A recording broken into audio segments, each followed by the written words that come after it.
Have you ever wondered how to prune and trim your plants effectively? Pruning and trimming are essential gardening skills that not only enhance the aesthetic appeal of your garden, but also promote the health and vitality of your plants. While it might seem like a daunting task to the uninitiated, it's actually a simple process once you grasp the basics. It's all about understanding the needs of your plants and giving them a well-deserved haircut. So, are you ready to learn how to give your plants a little haircut? Before we start, let's make sure we have the right tools.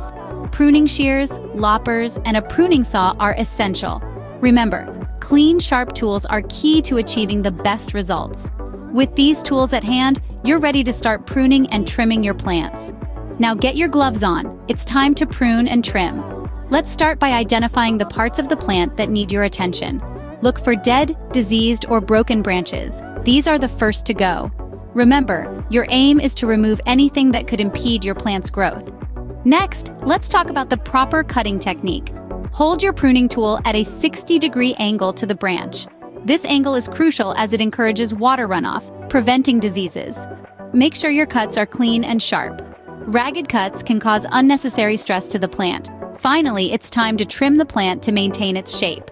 Don't be afraid to get creative here. But remember, less is more. Gradual trimming is better than taking off too much at once. And there you have it, a simple guide to pruning and trimming your plants. So, what have we learned today? We've unraveled the significance of pruning and trimming, explored essential tools, and walked through the process step by step. Remember, pruning and trimming not only keep your plants healthy, but also make your garden look its best. So, don't forget to give your plants a little haircut from time to time. If you found this video helpful, please hit the like button and subscribe to our channel for more gardening tips and tricks.